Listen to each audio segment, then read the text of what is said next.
بعد اذنك بقى 10 جنيه عشان اعرف اركنك كويس. ماشي. خلاص انت رقاصه ولا ايه؟ رقاصه. شكرا. ركني انت نفسك بقى عشان عندي شغل انا. ماشي. هو مكان فاضي هناك عايز اركن فيه عربيتي. تعالى يا باشا، حضن لي، ريح لي، اعدل الطاره، 20 جنيه بعد اذنك. ليه يا ابني؟ ده الشارع ببلاش. لا يا باشا بلاش ايه؟ انت مش عارف ان ده مكاننا؟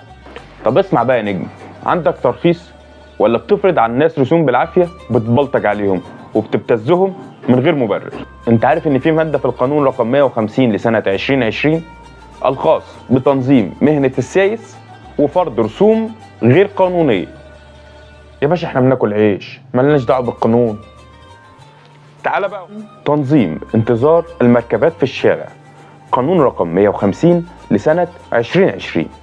ده لو حد اشتغل سايس من غير رخصه، قانون بيعاقب بالحبس مده لا تقل عن 3 سنين ولا تزيد عن 5 سنين، مع دفع غرامه ماليه وقدرها 10,000 جنيه او باحدى هاتين العقوبتين، وتضاعف في حاله العود.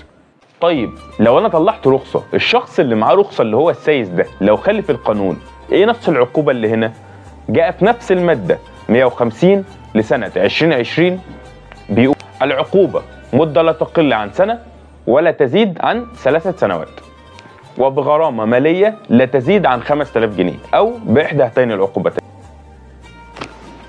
الخلاصه يا جماعه، لو حد عايز يفرض عليك رسوم وفلوس بالعافيه، بلغ عنه فورا.